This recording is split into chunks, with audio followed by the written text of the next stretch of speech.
It is October 14th, 1990. This is Ruth Tanner, and I'm interviewing Reiner Guth from Höchst, Germany. Let me tell you a little about what we're doing, and then tell you how I think what you've come to the United States to do will fit in with this. We've been interviewing refugees from Germany and from Europe prior to World War II, survivors of the Holocaust, and members of the United States Armed Services who fought in Europe during the Second World War to try and get essentially eyewitness testimony to the events that took place from 1933 to the end of the war. And we feel really privileged that that you're here to bring us a German perspective, I think, on these events. And I know from the biographical information that you filled out that you were not yet born when the war was over. So while you can't give us an eyewitness report, I do know that the research you've done gives you a very close to first-hand report of these events. And so what I'd like to do is start with some questions that I've prepared, but we can stray from those questions at any time. I'd like to try and establish something of a historical record, and then we'll just go from there. Okay? Would you tell me the population of Höchst today? The population of the village we come from has about 10,000 inhabitants, and it consists of 9 smaller villages, and Höchst is the center of it.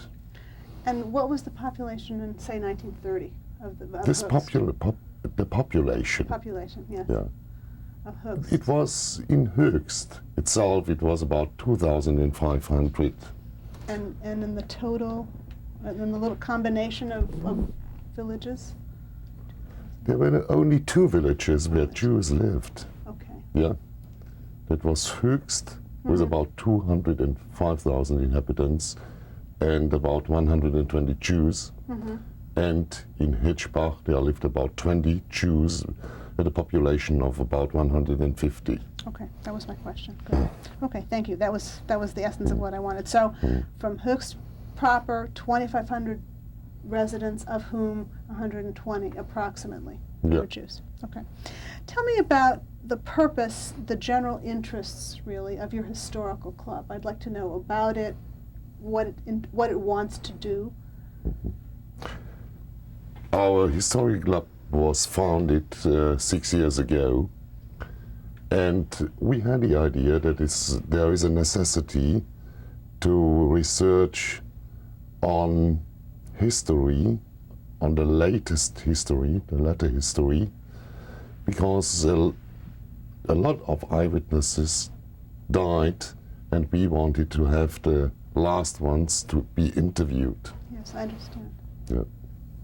So you're going backwards in time, starting from the most recent events. Yeah. Backwards. Backwards. Yeah. Backwards. Okay. That's right. How many people are in the? How many members are there of the historical club? More than 200 members are in our club, but people who work effectively at about 5 or 6, not more. I see. They are passive members. Okay. They support us. This is maybe a more philosophical question. How did it come about that members of the historical club, all of them non-Jews today, became interested in researching the history of the small Jewish community of Höchst and the surrounding area? Or, I know from your more recent book, the slave laborers who came to Höchst during the war. How did it come about that those subjects interested you? I think as far as our former citizens of Jewish religion are concerned, it was Mr. Hofferbert, one of our members of the historical club. He was interested in each of the faiths of these people from the very beginning on, and he asked me someday if I could support him because I belong to the local authorities. I'm a representative in the local parliament, and therefore I had got some possibilities to support him, because before he didn't get any help. That was the beginning. And after that, we had a documentation. We have always a documentation where we show an exhibition to public, and we write a book on it. That is always combined with each other. The next step was that we dealt with the refugees and the displaced persons. And the last thing we did was on the history of these young people who were replaced from their homes during the war, beginning in 1941 to 1945. Upmost Polish people and Russian people, young people, who were forced to work in the war industry in our area. Who were brought from their homes. They were brought from their homes. They were not asked. They were brought there. They worked in the industry, war industry, and with farmers. Right. The term that is used in the United States for that is slave laborers. Slave labor. We don't use that word in Germany. I know. It's not a very nice word. Yeah. I know. Okay. Tell me something about yourself. I know that you're a teacher. Do you teach this history in your school? Do you teach this kind of subject in your school? Yeah, we teach that. That is compulsory in our curriculum, but we can't do it that way. We wrote that book. We haven't got people who can speak out from their own experiences, and it is very difficult to teach the children about these happenings, about these happenings in the years of the war and before. But it is part of what? It is compulsory part of the curriculum. Yeah. Okay. Will you tell me something about Höchst itself, the village, in the 1930s? I'd like to know, to have it described, I'd like to know how people lived, what their occupations were, what economic conditions were like, and how you think, based on your research, most people responded to the rising influence of the Nazi Party. Our village was a very poor one concerning the social conditions, and it still nearly is. There was only one factory nearby where a lot of people worked, but most of the people worked in agriculture, in farms, and they had very small land. So we can say they were very poor ones. And could you interrupt? Okay. Yeah. No, sure. Well, you got most of it. Yeah. I was interested in how you think most people responded to the rising influence of the National Socialist Party. I myself was not born at that time, but we spoke to people. The German people are very, they don't want to tell that. Even when they were politically on the other side, when they were socialists or communists. I don't know the psychological reason. When we asked in interviews some elderly people about that time, how they felt, how they lived, they always asked us if we wanted to publish that, because they are still very anxious. They are afraid of, but they can't say of what they're really afraid of. Would they answer your question if you said? To answer my question? No. Would they answer it if you said you wouldn't publish it? Yes. We said we publish it, but your names won't be mentioned. And did they answer you? Then they did. And what did they say? Some, not all. What did they say? Those that answered.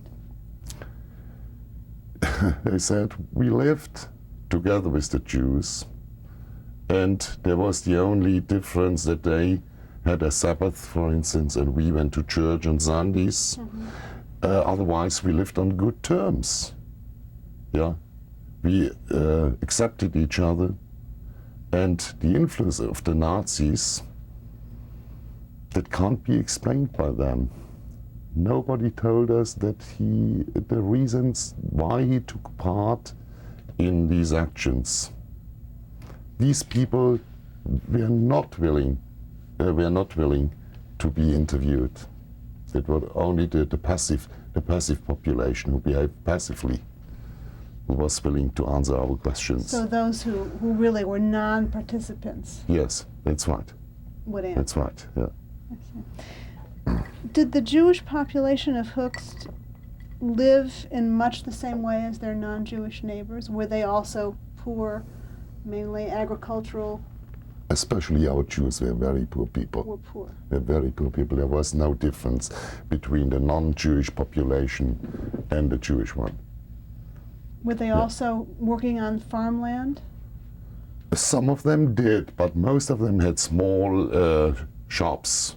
Mm-hmm. And in addition to that, they worked something extra because they couldn't afford life with only the shops. And So, from what you're saying, the Jewish and the non-Jewish yeah, population. residents of Höchst really lived in much the same way. Their Yeah. lives were very similar, with the exception of the difference in their religions. Yes, it was the only one.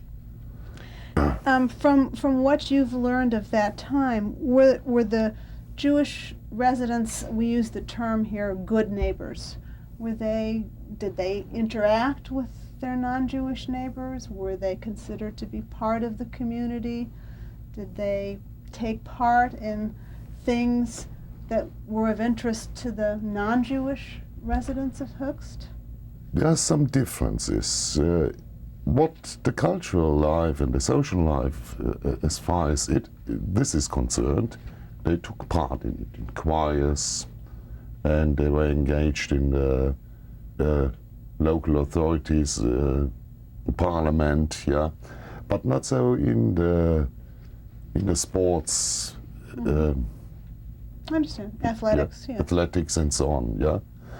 And there was no separation. The only separation was the religious life at the weekend. Yeah. Okay. But everybody knew that at this time they couldn't go together with the Christians to festivals or I know you weren't born at this time, but Yeah. if you know of an example, how did the Nazi rule, the Nazi government first affect your family or people, that were perhaps close to you? And can you give some examples? I myself lucky, because my father was a socialist, and they had quarrels very early with the local Nazis. Yeah, and so far they were never affected with the prejudices against the Jews. But some acquainted people from me, they were affected by it because the propaganda was so overwhelming. And it was a mass propaganda that they didn't reflect on the problems. They did what they expected them, how they should react. Did your father have a problem as a socialist, since he would have been considered an opponent of Nazism? Yes, there was an incident. Hitler came to government on the 13th of January 1933, and in our village, in this evening, there was a meeting of the Nazi Party and of the Social Party in two different pubs. And at 10 o'clock, it was finished, and these different groups meet each other in the marketplace, and two people were shot. One was the leader, the chairman of the Social Democrats. Another one was an SR man, but he was shot from behind. And eight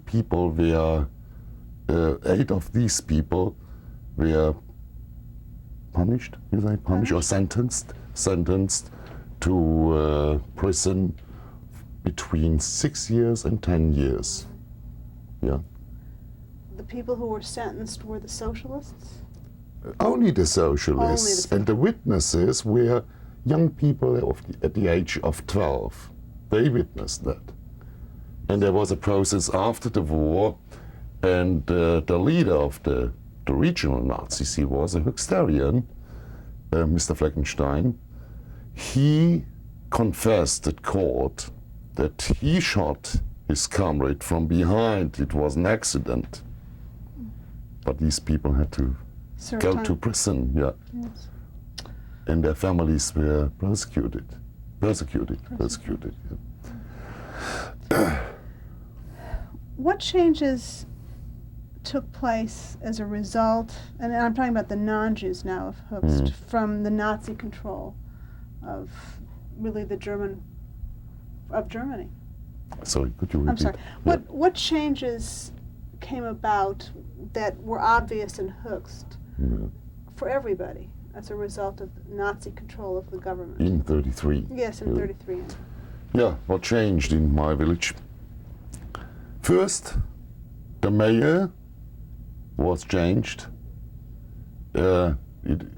Before, there was a socialist. He was chosen by the population. Elected. Or he was elected by the population, yeah. And when the Nazis came to government, they made a law that the results of the latest Reichstags election had to be transformed on the local basis too. You see what I mean? Yeah. Yes. And therefore, any village they had the majority. They had a majority, and so only 5 representatives, 4 of them belonged to the Nazi party, and 1 was without belonging to any party. Yeah, they ruled there. And a very close friend to this new mayor, he was the Ortsgruppenleiter. He was the leader of the Nazi group, and he was the leader of the political decisions, not a mayor. This leader of the party was that. So with a very abrupt and complete change in Höchst's political system, then, with the change in the mayor and others in the, I guess we would call it a council. The council, local town council. Yeah. What then, as a result of that, what happened to the Jewish population of Höchst? What were the consequences for them? In the very beginning, there was only the propaganda that was made throughout the country. And that meant nothing to the Jews in the very beginning, because most of them believed, they had a very firm belief that nothing could happen to them. I don't know why they thought so. And a very fine example is our Jewish teacher, the late Honorable Rabbi Kahn. He believed that nothing could happen to him till 1939, because these elder people, they were very traditional and conservative Germans. In the first case, they were Germans and not Jewish. And insofar, there was, in the beginning, there was no problem for them. But in 1934, because of several amendments and laws, that changed. Because they get, just a minute, certain restrictions. The Nuremberg laws. Certain restrictions, and the propaganda arose in that time, yeah. Okay, I want to come back. Maybe we'll just go to that and come back. So by the time of November 10th, 1938, what we call Kristallnacht, then, what happened in Höchst then? My mother told me, she was there, my father was not present, he was a soldier at that time, that at that night it was a robbery. In the first case it was a robbery, it was not a political action. And to be honest, as far as I know it, people of all political belief, not all people, a few of them, took part in that robbery. That is not understandable for me. Okay, it was not, they were not rich people, but the Jews were their neighbors. and they took away whatever they could get And from their homes? from their homes. And that is the truth told by a lot of people from all sides. And it weren't alone, not the Nazis alone. There were socialists, communists, any sort of people. Regardless of political party. Yeah. You know that it was planned. It was planned by the authorities of the Nazi Party, and it should be shown as a spontaneous action. But it was not a spontaneous action. They came from Darmstadt, the SR men, but the local party members took part in these actions. They went to the synagogue and they destroyed and demolished the interior. They didn't set it on fire because the mayor forbade that to them because the houses nearby, they were so close to the synagogue. And they went to the teacher Khan, who was so respectable person in our community, and they throw his furniture out of the windows, yeah, and did any sort of barbarism and brutalism. A lot of these neighbors had to flee. They were hit by, I don't know if these people who take in that direct actions where people were injured, if they were Höxterians or if they were men of the SR who came from Darmstadt, I don't know that, because nobody could tell me exactly that. So, come back in a second. Yes. Okay, we're going to continue talking about the events of Kristallnacht in Höchst, November 10th, 1938. I'm sorry, go ahead. The people who, you said that many people left their homes and went to hide? They went into forest. They went to the forest. They went to their relatives in the bigger towns where they thought to be protected. Yeah, some of them came some days later back. That was possible, but they had to be afraid of being kept. Yeah, so most of them left. Yeah. Been captured. Yes. Let me go back in time a little bit, because in a way we were jumping ahead to the story. From 1933 on, as I understand it from talking with Germans, whether they came from Höchst or not, who left Germany, people began to try, Jewish people began to try and leave. I know in your letter that you wrote to me, you mentioned that 75 of Höchst's Jewish citizens left the country. What made it possible for them to leave, from your point of view? Oh, in the very beginning of the anti-Semitic policy of the so-called German Reich, they wanted the people to leave the country. Insofar, there were no restrictions apart from the fact that they took the money away from them. They left, Yeah. left their money behind. Yes, most of their money. Otherwise, they could go.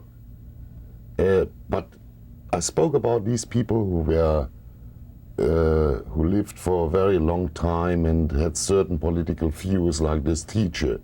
These people, they didn't believe that, and they wanted to stay and to remain their mother villages. And the elderly people who were not able to go on such a long journey, and some people who were ill. That was the remaining part of the Jewish population who stayed here. Yes. In Nashville, we've heard from many of the people who came to Nashville, came here because of the May, or as you say it, the My family. Yeah. What do you know about the role of the My family, Mortimer and his father Jacob, in making it possible for Höchst Jewish residents, some of them or others, to come to the United States? The May people were very fine people. They helped the Jewish and the Christian population in my village before these incidents, and they helped when they had to escape from their country here in Nashville, the May family. They gave them the money which was necessary for getting the affidavits, I think. Yes, that the is the name. documents, yes. Yeah. They helped them to get jobs, to get flats, apartments, and so on. And back to their benefits they did on the whole population. In my village, there was Moses Mai, Mr. Moses Mai, who used to live in Frankfurt, but he was related to the Mai Jews in Höchst. And every year he gave money to the butchers on Christmas so that the poor people could get meat without paying any money. That was regularly done by Mr. May. And so he was a benefactor, because most of our houses had no bathrooms. He gave 30,000 golden Reichsmark for erecting a bathhouse in the school, Höchst. Yeah, mostly for the Christian population, because the Jews had a ritual bath. That's very interesting. Thank you. For the people who left Höchst, who left as refugees, the Jews who left, what happened to the homes and the other property that they left behind, their stores or farmland, whatever? In the beginning of the persecution, it was so that the houses and the land and the properties were sold regularly. That means under regular terms. Is that right? Just say it to me again. They were sold and they received the money that was an equivalent for that. That is what I wanted to say in the beginning. Yeah. There was a trust, and Mr. Kahn, our Jewish teacher, he was the chairman of that. He worked together with the bank. Yeah. That means later when the people had to leave their country in a hurry, yeah, they gave Mr. Kahn the permission to sell their houses. Yeah. And the prices they were, just a minute, the prices they get for the houses from 1936 or 1937 on, they were lower than before. And in the end, in 1938, after the Reichskristallnacht, it was just nothing. And you know, after the war, there was an organization called the IRSO, Jewish Restitution Successor Organization. Yeah, and they took care for getting an equivalent. That means that these people, these Christian German people, who bought the houses and the land of the Jewish population for half the price or a third of the price, they had to pay after the war the equivalent for that. And they paid it to WIZO, and WIZO in turn saw that the former residents. Yeah, but in our village, I know 8 cases that the Jewish population, the living Jewish population, that they said, no, we don't want any money from you. Were there, let me switch the subject a little bit. I know this is hard to talk about, but were there any efforts that you're aware of by the non-Jewish population of Höchst to protect or hide or in any way assist the Jewish residents while they were there? Yes. There are some, only a few examples when Höchsterian Christians helped Jewish people, providing them food. There was no law that Jews couldn't buy any food. It was restricted, you know, during the war the food was restricted, and the Jews get their cards and the Christians get their cards. And the cards of the Jews were reduced. They were reduced because they were citizens of minor importance. And I know some examples when people, German people, gave food to them during the night because they were afraid of being persecuted by the Nazis. They brought And food. it was a very dangerous offense to do that. An offense not of the law, but it was persecuted by the party. Yeah. And so far we have got some examples for that, or even that they were hidden by some people, but there were only a few who did this. Most of the population behaved passively because they were afraid of these people. Not of the Jewish people, but of the party. They were afraid of being punished. Yeah, of being punished. Yeah. Yes. And I know one example I can tell you, if you like. There was a small shop run by a Christian. They sold vegetables.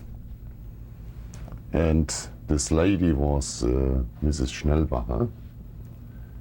And two elderly Jewish women, they were unmarried, and they were they hadn't the best health.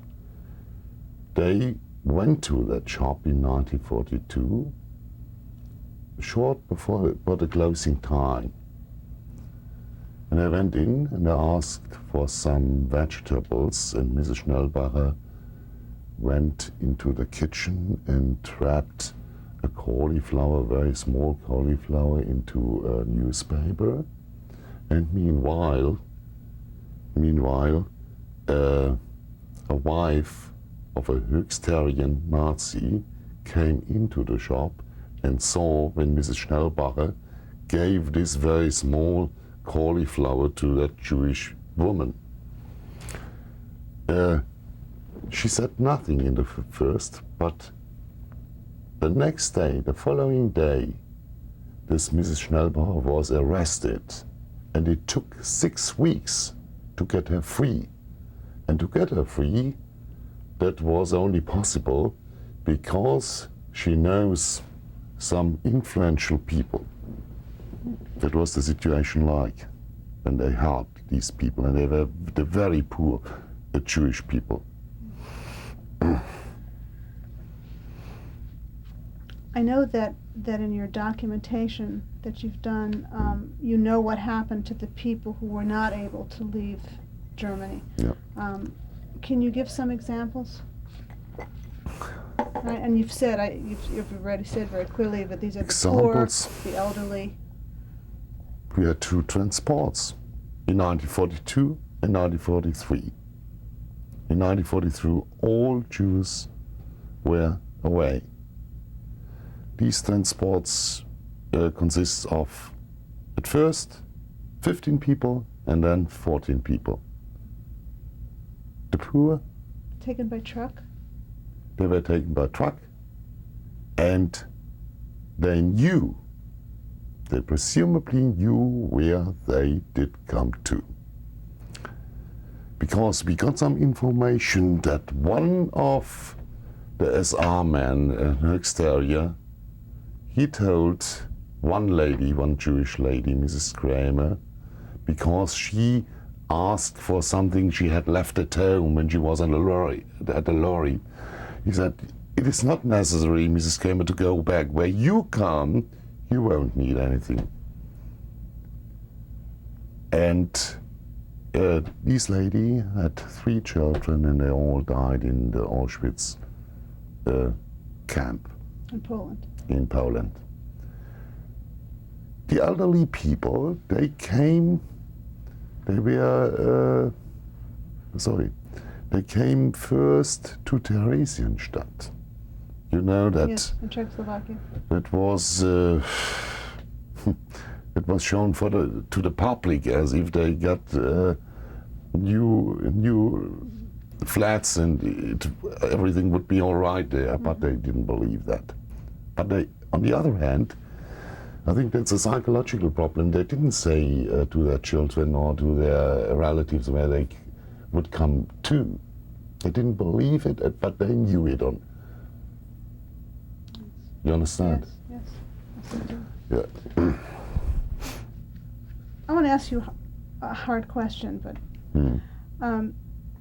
beyond the members of your historical club, how would you say that other people, the other people in Hooks today, feel about the events during the Nazi time for Jews and all the others who were considered undesirable, the gypsies, the homosexuals, the political opponents?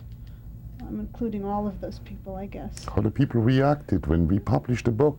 Yes. That is what you mean, or when we published the book on the... Mm-hmm. Yeah. I would say there was, in the beginning, there was no reaction. There was no reaction. It was that if the book hasn't been written, it was strange. Nobody said you shouldn't write that book. But there was nobody who said it is all right that you have written Or I'm it. glad that you wrote it. Yeah. And that we get some money by the local authorities, that was not a reason that they did it because they wanted to support us. It was our influence on the political parties, and they didn't want, sorry, I haven't got the right word now, but they didn't want that the impression that the newspapers wrote about that they were not willing to support that. Yes, it was not the conviction. Yes, I understand. Yeah, sorry. You mentioned that in your letter that Yeah. you sold 1,000 copies of this book. Oh, more than More 1,000. than- Yeah. Who has bought them? I mean, who buys these books? First, that was the local authorities, because any of our survivors in America and all over the world, they get one copy. Mm-hmm.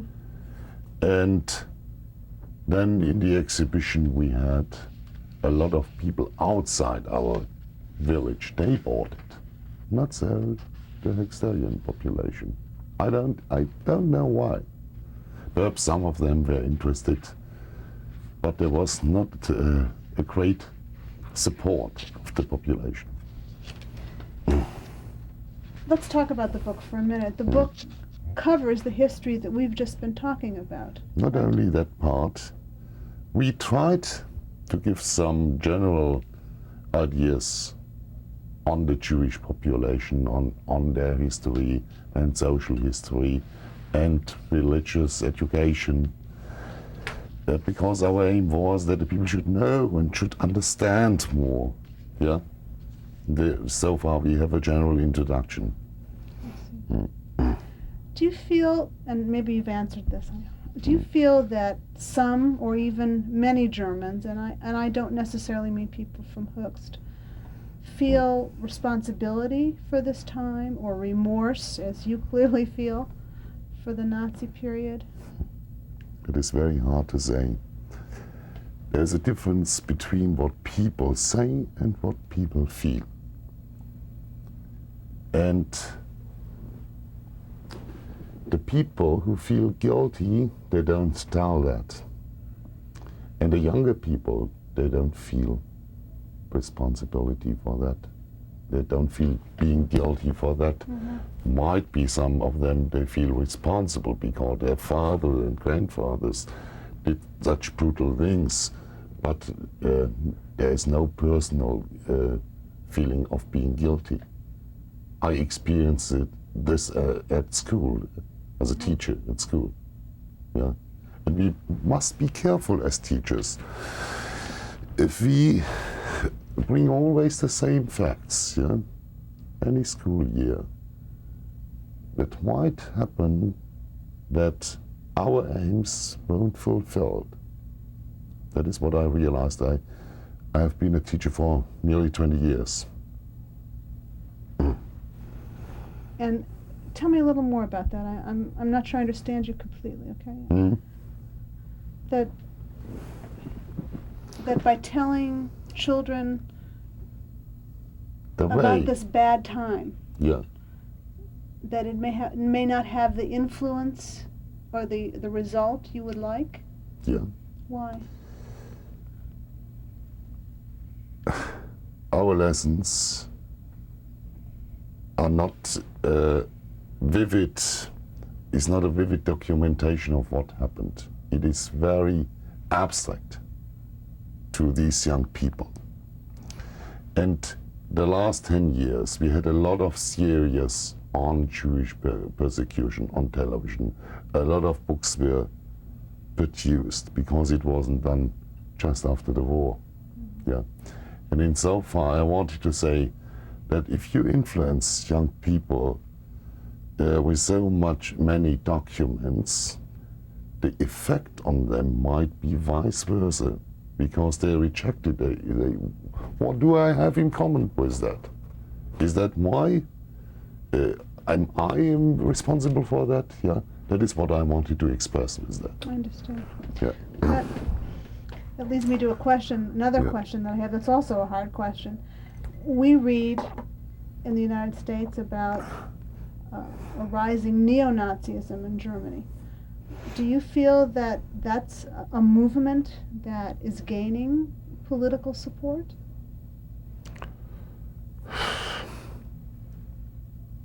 Nazis, what do you mean by that? Well, a new Nazism, a new interest in Nazism. I wouldn't say that's a movement, a political movement. I think in any sort of political system or in any country, you will have people on the right and on the left. That is a social problem in the first case. Yeah? Most of them are not in higher positions. They are dropouts or they are without any jobs, as far as I can, as I saw it. And insofar, I wouldn't say that's a political movement. That is a very small percentage of the population, and we must live with that, with these problems. I have read that while now we say former West Germany Yeah. really worked hard over the last 50 years to come to terms with the Holocaust. They've paid reparations to refugees and survivors, so on. East Germany has done very little, as far as I understand. What do you think a unified... Even against the local authorities, there are some remarks, when they read that, they won't pay anything. That is so.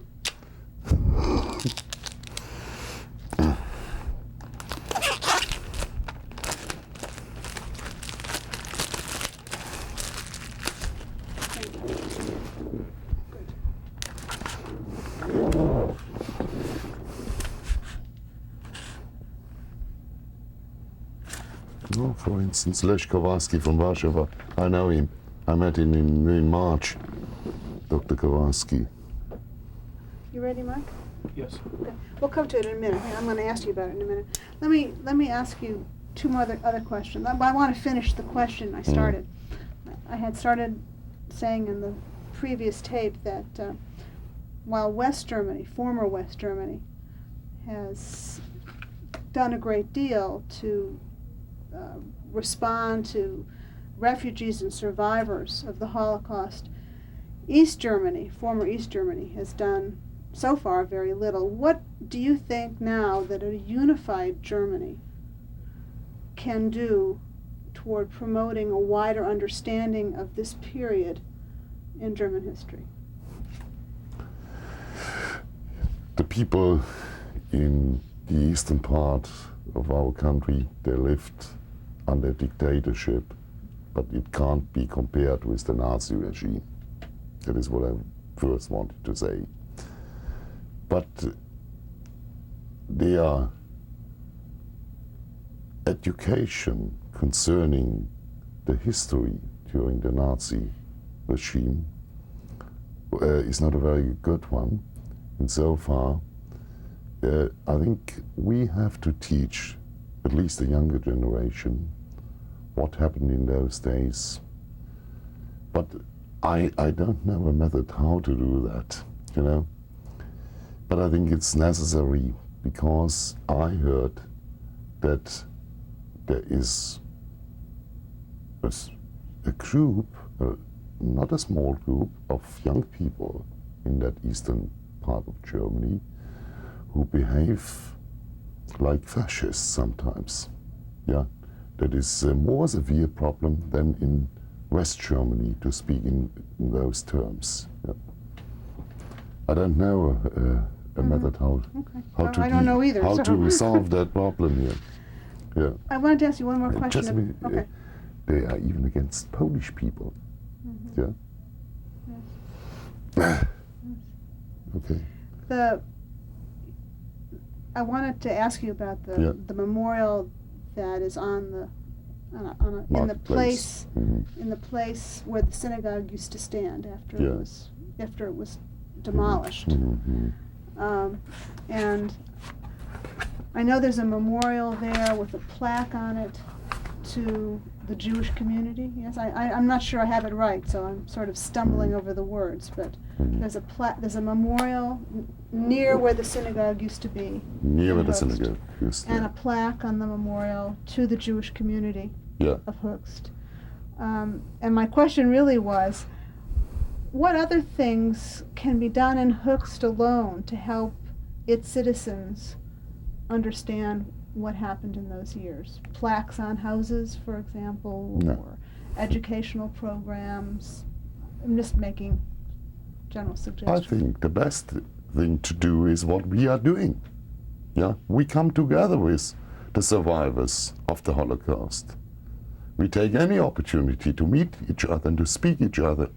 And we had a public meeting 2 years ago where more than 300 of the population took part in. And our Jews, I say our Jews, excuse me for using that way, they went to the schools and the children listened to them. Not so to us teachers, because we haven't experienced that. Let me just make sure that we clarify that in 2 years ago we had a meeting. You brought the Jews many of the Jews who lived in Höchst. Why don't you explain that so that we will know what we have. Tell us what happened 2 years ago. 2 years ago, our historical club asked the local authorities that they should give us some money for inviting the survivors all over the world as far as they could go on such a very long journey to come to Höchst. And 12 of them did so, and we met at the 50th anniversary of the so-called Reichskristallnacht for 8 days there.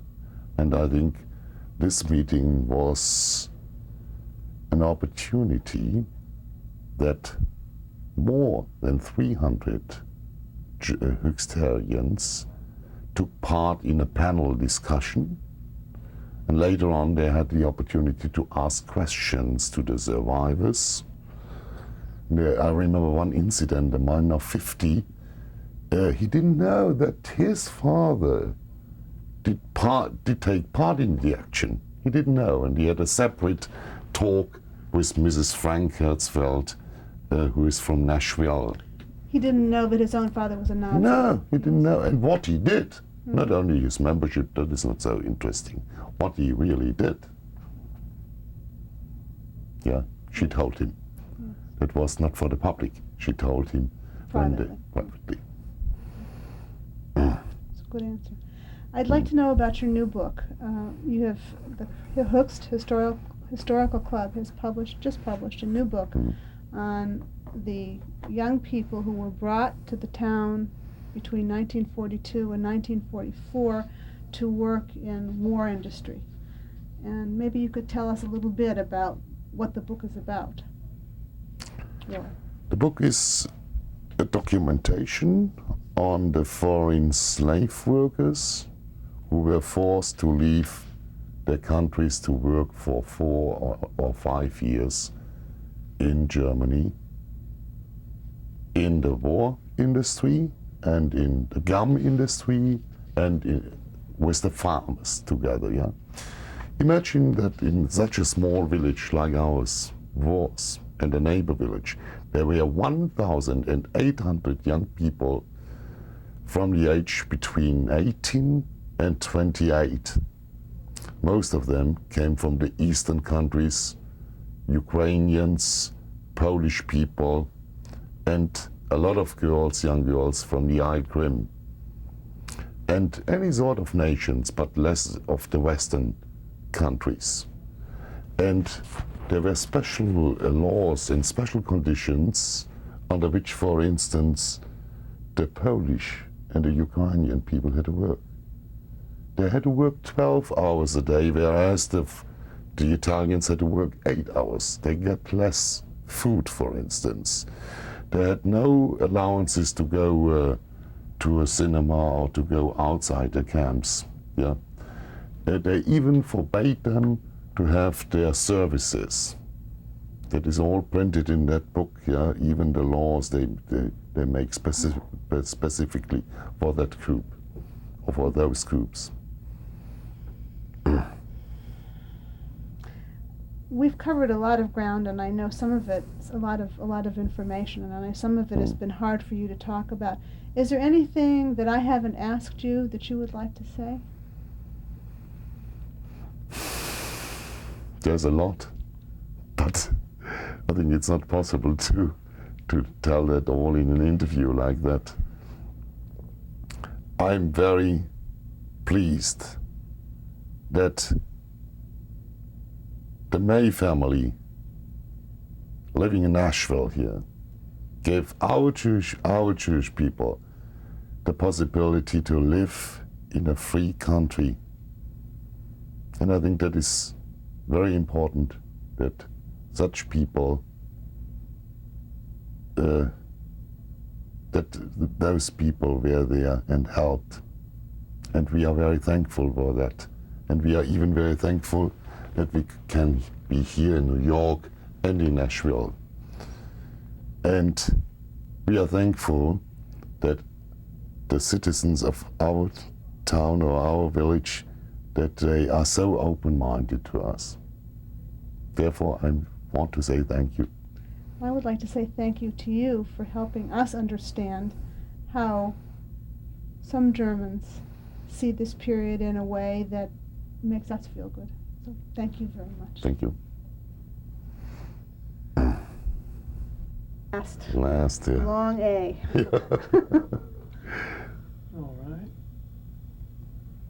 Actually, that one speaks for itself, doesn't it? This synagogue was destroyed in the war, or it wasn't destroyed on Kristallnacht.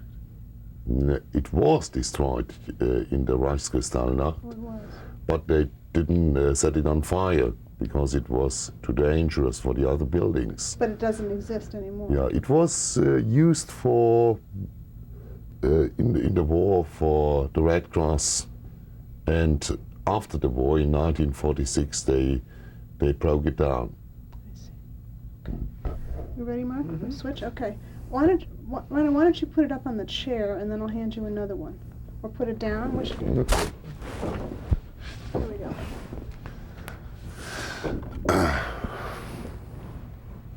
Just want to say do you need him to say who it was? What do you think, Mark?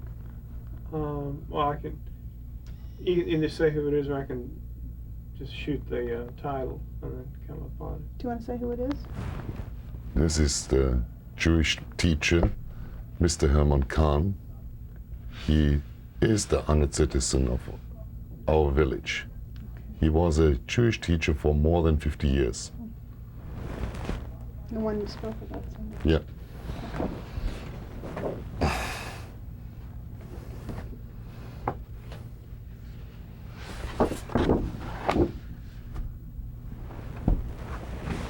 This is the second wife of Mr. Kahn. The first wife died and his youngest son, and his daughter, Bercha. She's the only who is alive. And, sorry, and this young man too. This boy Alive too, today. yeah. He lives in Florida. Yeah.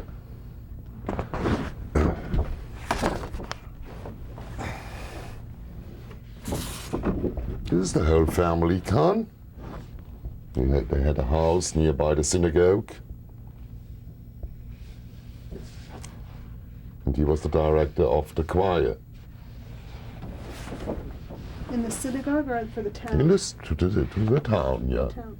Where the, this is his and his wife's graves in Passaic in New Jersey. We went there some days ago. Is that enough for you, Mark? Yeah, I got it. You got it, okay. That is the choir called Liederkranz. Mm-hmm. There are a lot of Höchsterians were Not members. necessarily Jews, right? Jews and Christians, Jews and Christians. yeah. Got it? They Mark? were all citizens, bourgeoisie. What do you say here? Yeah. Bourgeoisie? We Yeah. said that, yes. Well, this will have to hold a little longer, I think. Yeah. Yeah, I'll spend about 5 seconds It is on the each same. picture. Okay, he'll take it anyway. This is the choir. Oops. Let me go and get a shot. Let me each. He'll take each one. This is always the teacher Khan here. He played an important role in the community, not only in the Jewish community, even with the local Yes. authorities. Yeah, But he is was this- an authority.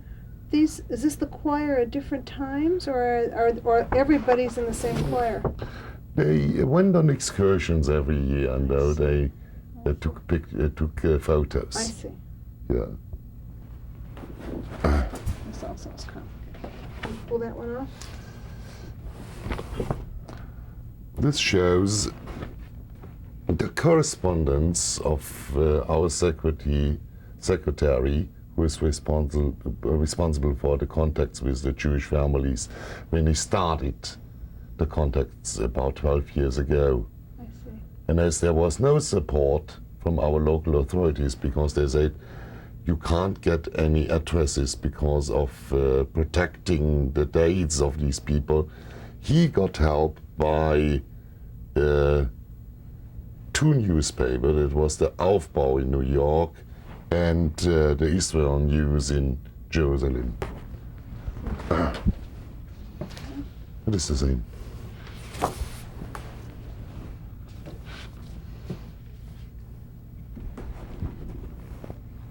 That is the correspondence of our secretary with the town council. The town councillors in Frankfurt am Main.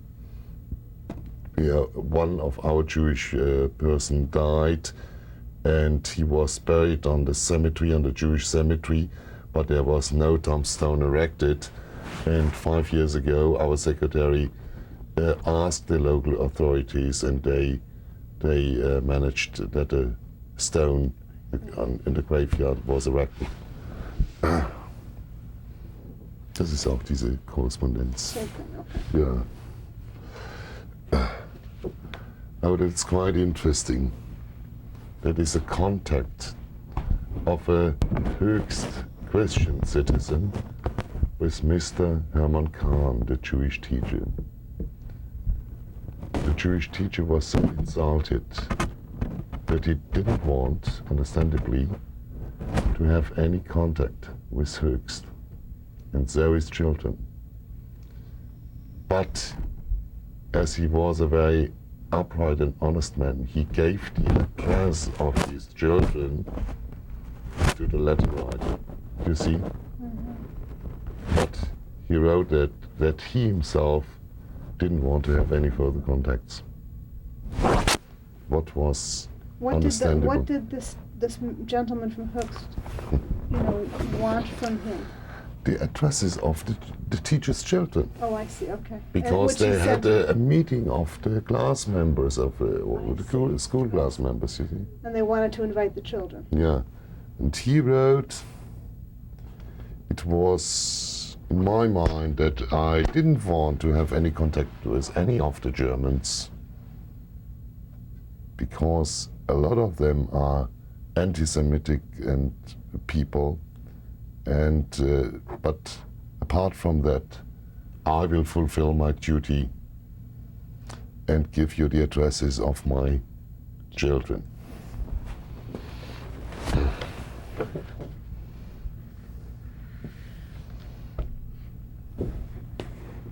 Yeah, these pictures show this gentleman at the age of 70 years, rabbi in New York. You see, I think at that time he couldn't laugh. And he was a very funny man, a humorous man before what I heard. Did you get it, Mark? I got Sorry. 3 of them. Sorry, that was together with his second wife in New York. Yes, he looks very solemn. Yeah. Very solemn. Alright.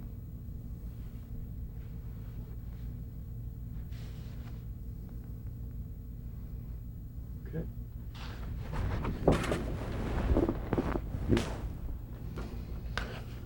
This is a letter from Mr. Karl Herzfeld from Herzliya in Israel when he wrote to Mr. Hofferbett giving him information because Mr. Hofferbett researched all the fates of any of our Jewish citizens. Yeah, it was a lot to do. Yes. I think he has got 13 orders, you call that orders, with files. Mm-hmm. You know what I mean? Yeah, with correspondence. Can I put it away? Yeah. This is the cemetery you're talking That is the cemetery. Do you think it's necessary to show This it? is the one in Frankfurt. In Frankfurt, yeah, with yes, Clara sure. Herzfeld. These are the stones that were put up at his request, at Mr. Hoferbert's request, right? At Mr. Hofferbett's request, the local authorities fulfilled his wish. You could maybe tilt it towards you a Yeah. little bit. There we go. And you should know that this is for the relatives. It's very important, Yes. not for Mr. Hofferbett or. No, of course. Yeah. Of course.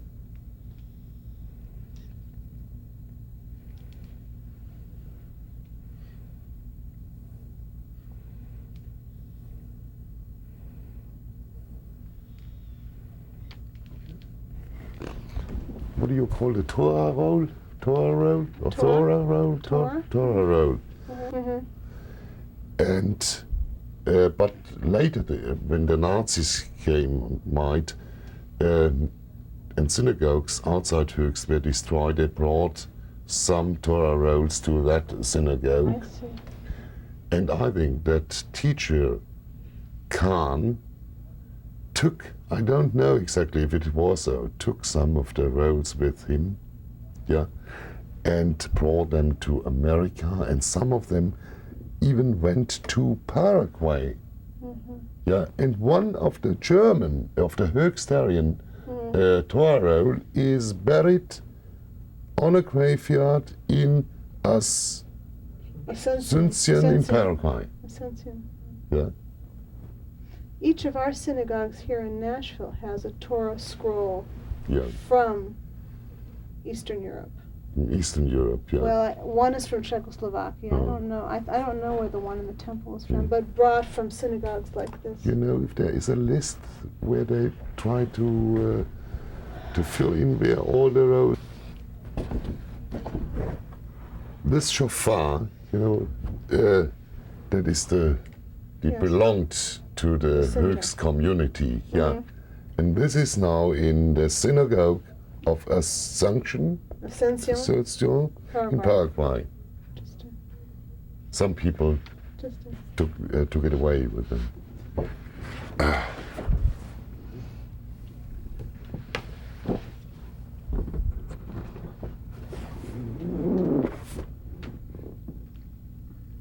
That is, this photo shows the Torah rolls, the Burial, memorial of the yeah. burial, Yeah. and there's a translation that they feel sad for the Torah rolls which were burned, and are buried here at this place in January 1967 or the 25th Tevet, 5027. Yes. And it's remarked that some of them are from Höchst. This is a complicated one.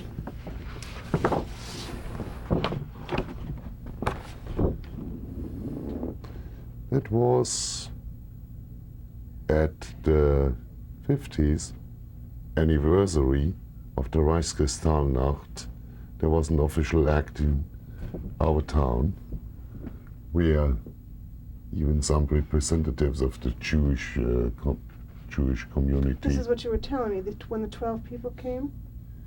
It was in 1880, yes, the exhibition. But we had an exhibition before when we published the book, you see. I see, okay. Yeah, but this was in 1988. This gentleman is the chairman of all the Jewish communities in Hesse. Moritz Neumann is his name, for instance. That's the mayor of our village. And this shows some of the documents, even this document I have got in my hand. Okay. Did you get it? No. To call it when the memorial is opened, is it opened or uncovered? Dedicated? Uncovered. Yeah, You see what I do? Yeah, uncovered. Uncovered, yeah.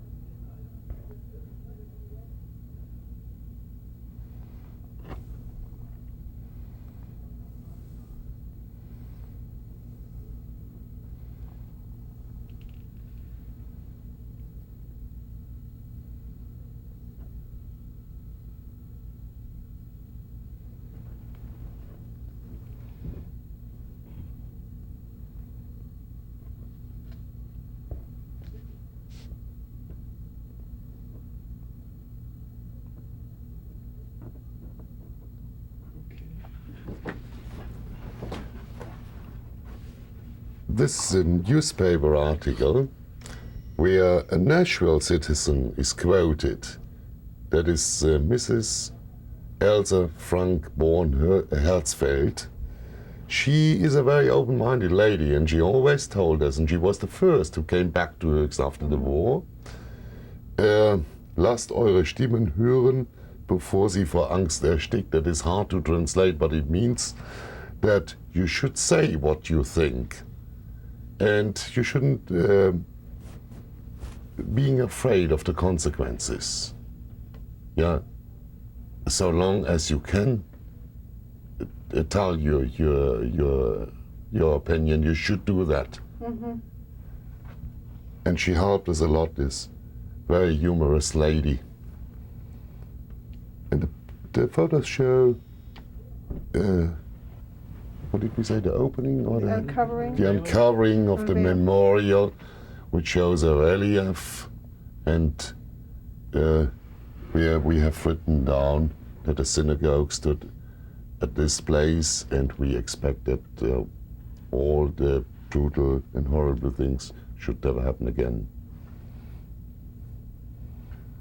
Okay. Yeah, the Protestant and the Roman Catholic. reference, they took part in that act here.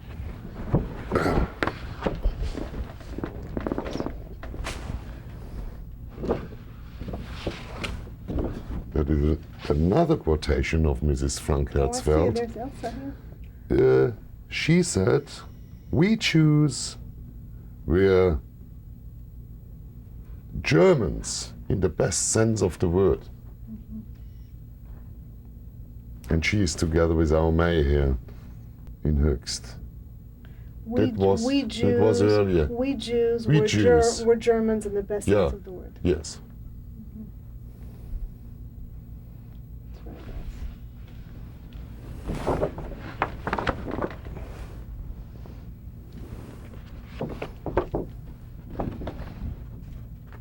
That is the memorial in front of the town house, the town hall. with the relief. That commemorates the synagogue.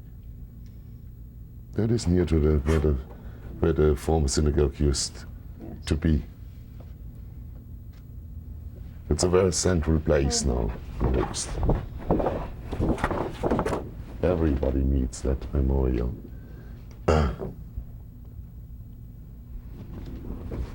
These are some pictures. We went on excursions with our guests in 1988. Ah, Yeah, in the surroundings. Need it tilted this way. Yeah, so these are the 12 former Jewish residents Yes. of Hoaxton Yes, came that is back, a- and you're that is all right. traveling with them. Yeah. I see. yes.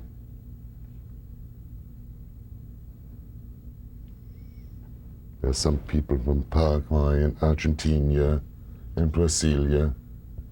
One lady is from England, is from England, and some people from Jerusalem. From all over the world. And they spoke in their accent, in their Exterior accent. We were away for more than 50 years. Yes.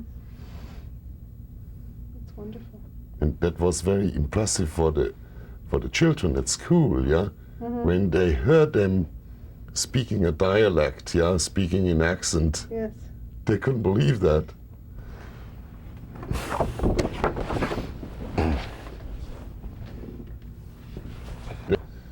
Usual contacts.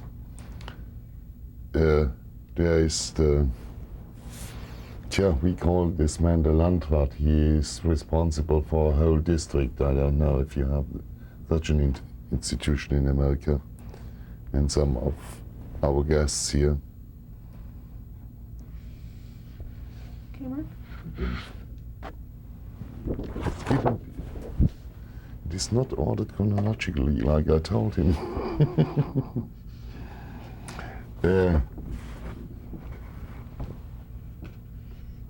After our first exhibition, there came a lot of guests from America and Israel to Höchst. That was a very fine success for us. Sometimes twice a month, guests came. Yeah, they heard about this and they got the publication, and then they decided to come back to Höchst. For instance, these His people, and even the predecessors of the ancestors, sorry, the children of them, their grandchildren, yeah. Wonderful.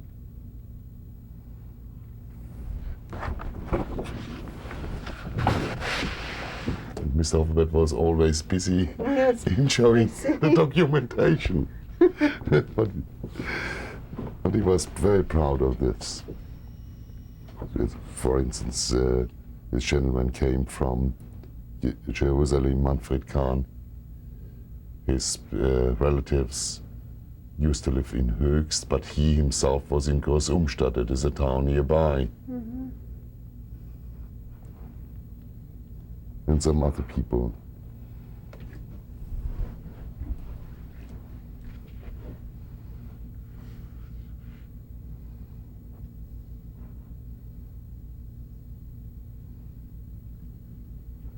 Okay. But that doesn't fit now. Okay. Some of the Mays were very wealthy people in Frankfurt. These people, I told you that Moses Kahn supported our community, not only the Moses May. Jewish people, yeah, Moses May, sorry.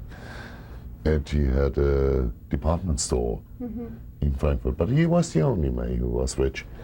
And this shows the graves of some of his relatives, and this is the factory. That's May Hosiery in Nashville. Yeah, in Nashville. That is the May. What did you say? The May? It's called May Hosiery. Hosiery. Hosiery Mill. May Hosiery Mill. I see. Yeah, in Nashville. Yeah.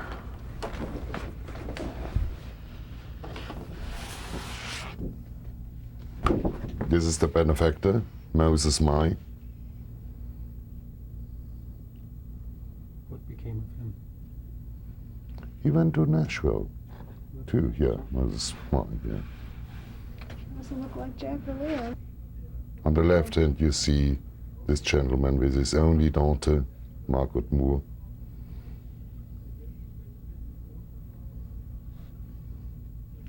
Tilt it this way a little bit. There. About straighten it, yeah. Yeah.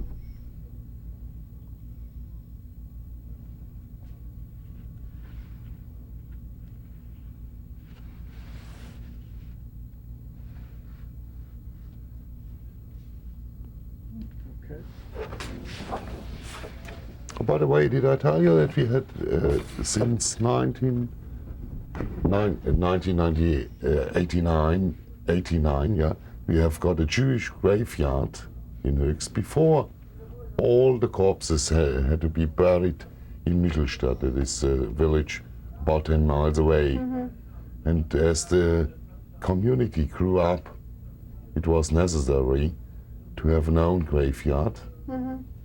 It was not easy for the Jewish authorities to get the permission for that. This is a very long story. But they were successful in the end, and the stone here on the graveyard of Höchst shows Lösemann Mai's grave. He was the father of Moses Mai. Is it his actual grave or it's just a stone? That is still so. The person is buried there. The person is buried there in Höchst. Mm-hmm. Yeah. And Mr. Hoferberg takes care of this. Die Grabstätte. The gravestone of Moses Mai, Nashville, Tennessee. There's the translation of the Hebrew. Yes.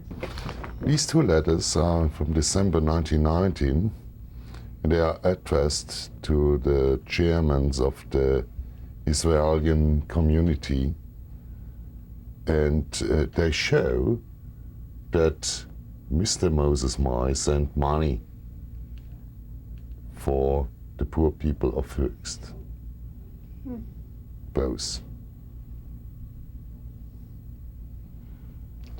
It was there we have passports, and you know there was a law that they had to be signed for the Jews especially by printing a chain onto it, and as far as Jewish people hadn't got a first name which was derived from Hebrew, they had to take on a Jewish name, either Israel for the man and for the women, Sarah.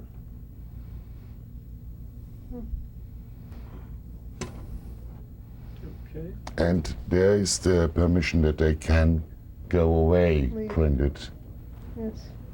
in the passport.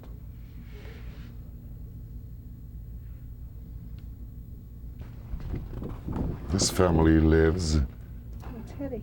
here in Nashville. That is Hedy Reinheimer's parents, Mr. Israel Reinheimer and his wife, and he died a couple of years ago. And the lady lives together with the daughter and her son-in-law. We visited her too. If she knew that I show that to you, give me a good hiding. Yeah. That is the passport of a Nashville citizen, the latest Nashville citizen, Else Herzfeld. And you see the entries of the authorities of Germany when she left the country in 1937. Dringlichkeitsbescheinigung, that means it's urgent. And they had to pay for that, yeah, for getting the permission. And all the financial things has to be entered in that passport, yeah, that she has paid for this and that. Yes. And how many money she was allowed to take with her and so on. All in the passport. Okay. This is the back of the treasury.